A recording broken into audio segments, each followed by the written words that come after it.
He dropped out of school at just 15 and had to make a living doing hard labor to support his family. Because of poverty, he was looked down on everywhere he went. But no one could have imagined that this boy would one day become a billionaire whose name echoed across America. One day, a spoiled rich kid pulled up in a fancy car with a girl by his side. He honked impatiently, urging him to move, and both of them laughed loudly, mocking him without the slightest respect. They were about the same age. Why could that boy drive a luxury car and live in a mansion, while he had to deliver ice just to support his family? Frustration was written all over his face. Then his eyes caught a newspaper lying on the ground. It told the story of Andrew Carnegie, a self-made billionaire. Like him, Carnegie never went to school and started working at an early age. Yet through hard work, he rose to the top and built a fortune. The story lit a fire inside the boy. He swore to himself that one day he would become a tycoon, and those who looked down on him would have to bow their heads. His name was Red. After a long day of labor, he went home only to find leftover porridge waiting on the table. Dissatisfied, he complained to his father about eating the same thing every day. Without a word, his father simply swapped bowls with him and said the flavor had been changed. From the sickbed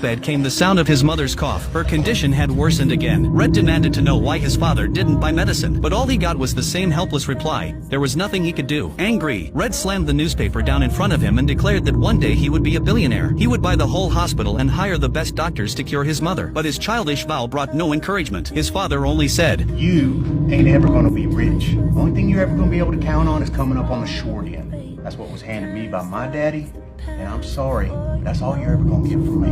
Looking at his younger brothers and sisters, Red said nothing more. In his heart, he gave up on his father and on this home. That night, he decided to run away. He believed the world outside was full of opportunities to make money. After quietly looking at his siblings sleeping soundly, he walked over to his mother's bedside. She supported his decision. She felt she had been holding him back, and her eyes were full of guilt and love. Red said goodbye, then reluctantly left the home where he had lived for years. At dawn, he appeared at the train station. With no money for a ticket, he planned to sneak on board. Just as he was about to climb onto the train, a pair of strong hands pulled him back. It was a man who also sneaked rides. He warned Red to wait until the train started moving, or he would be caught. When the train finally rolled forward, the man led Red in a sprint. With his help, Red leapt onto the train just in time. That courage and determination would follow him for the rest of his life. The train carried him all the way to Texas, a land that would mark the start of a new chapter in his life. There, he noticed a group of men heading to work and quickly followed them to a farm. The owner was hiring 6 workers to build a fence. 5 had already been chosen, and only one spot remained. Red desperately tried to prove himself. Mister, hey, I'm your man. I can carry 50 pounds of ice up 3 stories.